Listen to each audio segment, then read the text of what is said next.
Hey dudes, today's video is just slightly different, as the topic was requested and I figured, sure, why the hell not? So today we are going to be talking about an interesting observation that this card, Nameless Race, from 1994, looks a lot like the character Zuko from Avatar. And we're going to talk about why that might be. I'll also be talking about Nameless Race as the card itself, but with Avatar being in Magic now, it's probably worth at least acknowledging this. So let's deal with the Avatar bit first, and then we'll get to the card itself.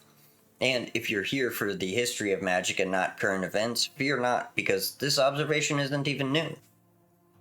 In 2008, a post on MTG Salvation was already making the observation that the art for Nameless Race looks a lot like Zuko. That's the year I graduated fucking high school. Also, apparently Avatar started in 2005. The more you know, I guess. Anyway, yes, the art for Nameless Race and Season 1 Zuko is very similar. Is it possible that the artist who designed Zuko's image was inspired by the art of Nameless Race? Well, yeah, very much so. I did limited research on Avatar and I don't know too much about it, but I think Zuko was created by Brian Konexko or something like that. And it's completely possible he played Magic or was even just inspired by the art. He was born in 75, which means he would have been around the age where he might have gotten into Magic. Now, I did not spend too much time digging through this guy's life, but I did look at a couple of old interviews to see if he ever mentioned Magic in an offhanded way. I didn't find anything, but that doesn't actually prove that he never played Magic, just that he didn't mention it in the couple interviews I looked up. So I'm happy to tell you that my research is inconclusive. Is Zuko inspired by Nameless Race? Fuck, maybe. But the design is also so generic that I don't think you could definitively say that. Also, the main thing that people are pointing to when they make this comparison is that Zuko has a big ass burn on his face. But, like, that's not something that had to be inspired, right? Like, he's the prince of the Fire Nation, and the scar is there to represent the mistreatment he received by his father, to inform his often rash and cruel demeanor to give context to his character arc. So, like, kind of goes without saying that he'd have a big old burn on his face, taking up a big part of his identity. The art is definitely similar, and it's totally possible that this is true. Hell, maybe Brian even confirmed it, but I did not see that confirmation anywhere. But also, all of this happened like 20 years ago, so I wouldn't be surprised if he didn't remember.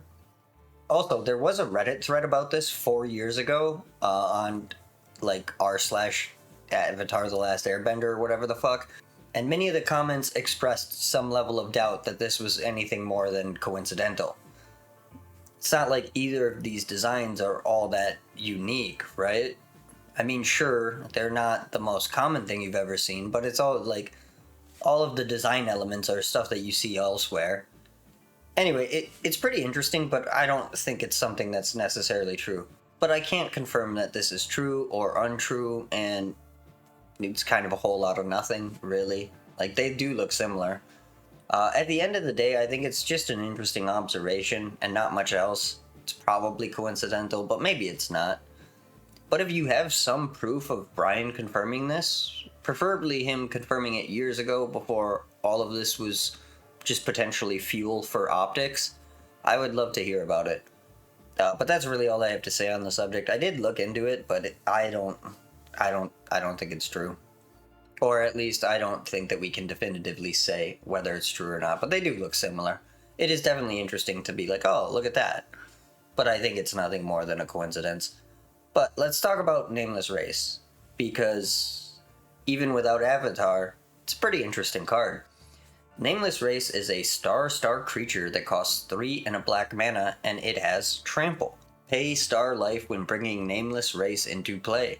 Effects that prevent or redirect damage may not be used to counter this loss of life.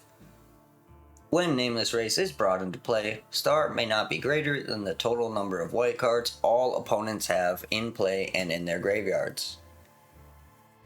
Man, this card was almost so fucking cool until that last line.